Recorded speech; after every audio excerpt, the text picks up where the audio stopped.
Well, some people don't want an electric vehicle. They're more interested in, well, these old trucks. People buy the trucks because they're simpler. No needless technology. In the 45 years since, the vehicle has developed a bit of a cult following that has kept a dwindling number of the trucks on the road. Decades ago, automakers built trucks with one mission: to make them last forever. No electronics, no shortcuts, just steel, torque, and grit. Today, many of those same machines are still on the road, and in some cases, they're outworking the latest 2025 pickups. These are the legendary trucks that prove durability never goes out of style. Number 1. Chevrolet K5 Blazer, 1973 to 1991. The Chevrolet K5 Blazer, produced from 1973 to 1991, was not an ordinary SUV. It earned its reputation as one of the toughest utility vehicles ever built. While many modern trucks and SUVs focus on luxury, style, and technology, the K5 was made to handle serious work. It was strong enough to compete with full-size trucks and versatile enough to fit into everyday life. This combination made it stand out in its time, and it remains distinctive today. From the start, the K5 had the advantage of being built on the same foundation as Chevrolet's pickup trucks. This meant it carried the same rugged design, heavy-duty frame, and durable components that were initially created for hard labor. It was not a lightweight vehicle built for city driving. Every part of it, from the axles to the suspension, was designed to endure constant stress. That is why many Blazers remain in working condition decades after they were manufactured. At the heart of the Blazer was the famous 350 cubic inch small block V8 engine. This engine became one of the most trusted power plants in automotive history. It was powerful enough to handle hauling, towing, and off-road driving, yet simple enough that even inexperienced mechanics could repair it. The fact that a design from the 1950s was still being widely used in the 1970s, 1980s, and even beyond proves how dependable it truly was. The simplicity of the K5 Blazer is another reason it continues to have a loyal following. Until the final years of production, the vehicle relied almost entirely on mechanical systems. Diagnosing even a minor issue often requires specialized diagnostic machines that cost thousands of dollars. With the K5, the repair process was as straightforward as possible. This made it not only durable, but also affordable to maintain over a long period. The design of the Blazer also gave it a unique edge over other vehicles. This flexibility made it popular with families, workers, and outdoor enthusiasts. Very few modern SUVs offer that kind of adaptability. The K5 Blazer also symbolized an important idea that is often missing in modern vehicles: the belief that machines should be built to last a lifetime. During the decades it was made, trucks and SUVs were expected to survive heavy use, rough environments, and daily wear without needing major replacements. Owners often kept their Blazers for decades, passing them down through generations. Modern trucks may seem more advanced with computers, touchscreens, and numerous safety systems. Still, when they break down, the repairs are often complex and expensive. In many cases, parts cannot be repaired at all and must be replaced as entire modules. That means higher costs and shorter lifespans. The Blazer, by contrast, could stay alive indefinitely with determination, patience, and simple tools. Number 2. Toyota Hilux, 1968 to 1995. While many American manufacturers were chasing higher horsepower ratings, the Toyota Hilux was pursuing reliability, and it achieved this in a way that still amazes engineers today. The Hilux's reputation did not come only from laboratory tests or TV shows. It was earned in real-world environments where failure could mean serious consequences.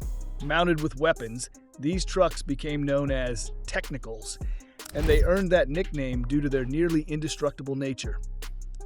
This is where the Hilux truly embarrasses modern pickups. Many trucks today are equipped with advanced features, including large touchscreens and electronic driving aids. Number 3. International Harvester Scout, 1961 to 1980. The International Harvester Scout, produced from 1961 to 1980, remains one of the toughest utility vehicles ever created. What makes it legendary is the fact that, despite using technology from the 1960s, it managed to accomplish things that many modern SUVs still struggle with today. That is no accident. International Harvester was not a typical car company. It was a company that built farm tractors and heavy-duty trucks. When it decided to create a family vehicle, it used the same rugged philosophy. The Scout was, in many ways, a tractor disguised as a family SUV. The company did not design it to be stylish or luxurious. It was designed to work and built to the same durability standards as farm machinery. The most famous engine offered in the Scout was the 345 cubic inch V8. This was not an engine meant initially for cars. It was built for medium-duty trucks and tractors. Putting that kind of engine into a family vehicle was unusual, but it gave the Scout incredible reliability. It was not fast and it did not save fuel, but it lasted for decades. Owners often drove them well over 300,000 miles without needing a rebuild, something few modern SUVs can claim. What really makes the Scout stand out is its simplicity. Compare that to many modern vehicles, where a single warning light often means expensive diagnostic equipment, electronic resets, or replacing entire computer-controlled modules. Beyond the engine, the Scout was built with strength in every part. It had massive frames that could handle severe punishment. The transfer cases and driveline parts were built to last, and the suspension was rigid enough for farm fields, rocky trails, and heavy towing. International Harvester did not overcomplicate anything. They made every component stronger than it needed to be. And that is why so many Scouts are still running decades later. Number 4, Ford F-250 Highboy, 1967 to 1977. The Ford F-250 Highboy, built between 1967 and 1977, is remembered as one of the toughest pickups Ford ever made. The name Highboy came from its noticeably tall stance, which was the result of a factory-installed four-wheel drive system. These trucks were not just ordinary work vehicles. They were built during a time when Ford engineers competed with each other to make the strongest components possible, and the result was a pickup that could handle just about anything. Under the hood, the Highboy offered a range of serious engine options. One of the most notable was the 460 cubic inch big block V8. This engine produced enormous torque and was barely stressed in the F-250, meaning it could run for decades if properly cared for. While it used fuel heavily, its long life more than made up for the cost at the pump. Some owners have rebuilt these engines so many times that the blocks were bored out to well over 500 cubic inches, and they are still running strong today. What really separates the Highboy from modern trucks is its uncompromising simplicity. Every feature was mechanical and built to last. The hubs were locked by hand, the transfer case was solid cast iron, and there were no fragile vacuum lines or electronic systems to fail. Even the transmission was remarkable. The C6 automatic was so robust that Ford utilized it in motorhomes, dump trucks, and other heavy-duty vehicles. The Highboy became legendary because it was designed to take abuse for generations. Number 5, the GMC Sierra Grande, 1973 to 1987. During those years, most buyers chose Chevrolet pickups because they were more popular and heavily advertised. However, people who paid close attention went with GMC. The reason was simple. GMC marketed itself as the professional-grade division, and they backed that claim with fundamental engineering differences. The Sierra Grande was not just a Chevrolet with new badges slapped on. In many ways, it was the truck that showed what GM engineers could accomplish when they were allowed to build things right instead of cutting corners. Engine choices added to its strength. Buyers could choose a 350 or a 454 cubic inch V8, both of which were tuned differently for GMC applications. What makes the Sierra Grande especially impressive today is how well it holds up compared to modern trucks. A 40-year-old GMC Sierra Grande will often start up and run reliably with little more than routine care. At the same time, new trucks can be sidelined by computer errors, software updates, or complicated recalls for issues that never existed previously. These old GMCs are still hauling, towing, and working hard on farms and job sites across America, showing just how well they were overbuilt from the start. The Sierra Grande proves that when simplicity and solid engineering come together, the result is a truck that refuses to quit. It represents a time when trucks were designed for hard work first and luxury second, and it still embarrasses many of today's pickups that struggle to keep running without constant electronic babysitting. Do us a favor and give us a up. The algorithm will appreciate it. Number 6, Chevrolet C10, 1967 to 1972. The Chevrolet C10, produced from 1967 to 1972, is often regarded as the pinnacle of American truck design. What made the C10 so clever was its straightforward design. The body was entirely made of steel, with no plastic parts to crack or fade. The frame was a simple ladder design, the kind that any welder could fix if it ever cracked. The real advantage these trucks had over modern pickups was their ease of maintenance. Owners could handle many repairs themselves, and the trucks were built with that in mind. Compare that to today, where even simple jobs often require removing half the engine or expensive diagnostic tools. The build quality was also exceptional. Number 7, Dodge Power Wagon, 1946 to 1968. The Dodge Power Wagon, produced from 1946 to 1968, is one of the most rugged trucks ever made. Its story began in World War II, where Dodge designed heavy-duty military trucks that could handle the worst conditions on Earth.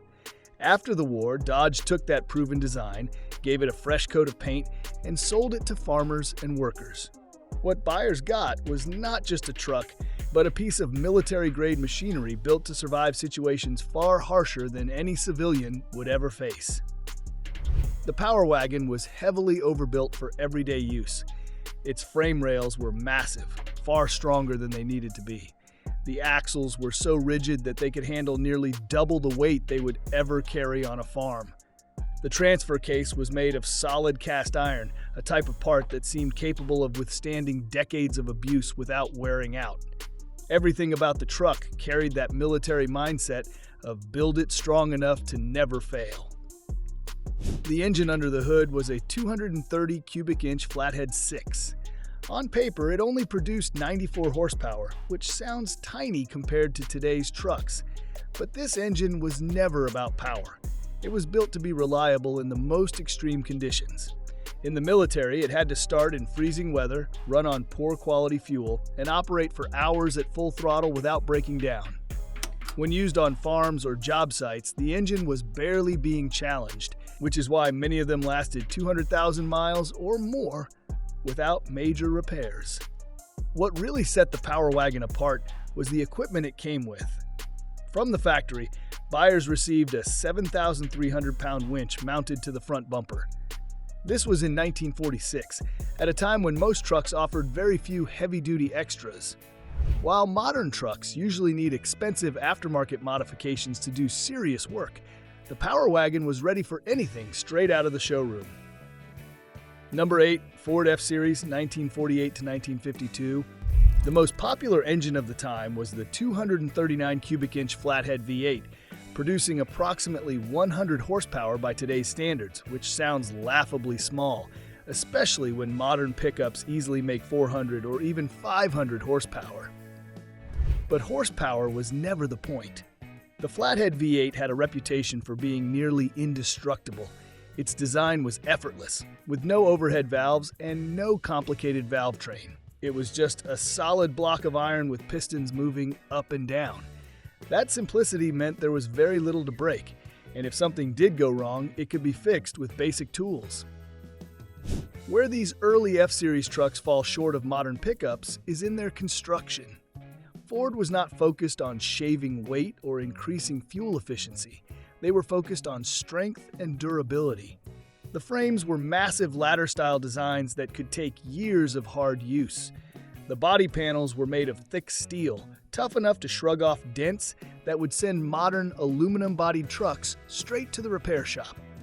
Even the running boards were built so strongly that a grown man could jump on them every single day without worry. The electrical system was just as straightforward. A simple 6-volt setup powered by a generator, a mechanical voltage regulator, and a points ignition. No sensors, no computers, and no delicate electronics to fail. Remarkably, many of these trucks are still operational today, with their original wiring and components intact more than 75 years later. Number 9. Chevrolet K10, 1973 to 1987. The foundation of the K10's strength was its square body design. General Motors engineers struck the perfect balance with this generation. The front half of the frame was fully boxed for maximum strength, while the rear used open C-channels that allowed the frame to flex under heavy loads. This combination meant the truck could handle extreme work without cracking, while still maintaining a comfortable ride. Under the hood, the small block 350 engine became a legend in its own right. It was simple, reliable, and powerful enough to handle any task. Even more impressive, parts for this engine are still manufactured today because millions of them remain on the road. That kind of longevity proves just how effective the design was. One of the most significant advantages the K10 had over today's trucks was repairability. The engine bay was massive, with enough room to stand beside the engine while working. Every component was within reach. There were no computers until the very last years of production. Everything was mechanical, straightforward, and built to be serviced by anyone with a basic set of tools. A shade tree mechanic could keep a K10 running without ever setting foot in a dealership. Another reason the K10 stands out is the unmatched aftermarket support. Because General Motors built essentially the same truck for 14 years, parts are readily available and upgrades are numerous. That kind of support keeps these trucks running for decades after they leave the factory. Here is the ultimate embarrassment for modern pickups. Drive through rural America today and you will still see K10s on the road. They are still hauling loads, still towing trailers, still earning their keep more than 40 years after they were built. That is what happens when a truck is engineered to last forever, rather than being designed with planned obsolescence in mind. Number 10. Jeep Gladiator, 1963-1987. Most people have forgotten about the Jeep Gladiator. Still, for nearly 25 years, this truck quietly embarrassed every competitor by refusing to die. While Ford, GM, and Dodge continually redesigned their pickups every few years, Jeep left the Gladiator alone. They didn't need to change it because it was already built right the first time. Think about this. The Gladiator's fully boxed frame was stronger than what many one-ton trucks had at the time. Its AMC inline-six engines, especially the 258 cubic inch, became legendary for outlasting the trucks themselves. Farmers, ranchers, and work crews knew these engines would keep running when others gave up. These trucks prove one thing: simple, overbuilt machines outlast flashy, overcomplicated ones. Would you trust a brand new 2025 pickup to still be working 50 years from now? Drop your thoughts in the comments, hit like if you enjoyed this, and subscribe for more truck legends. We will see you in the next video.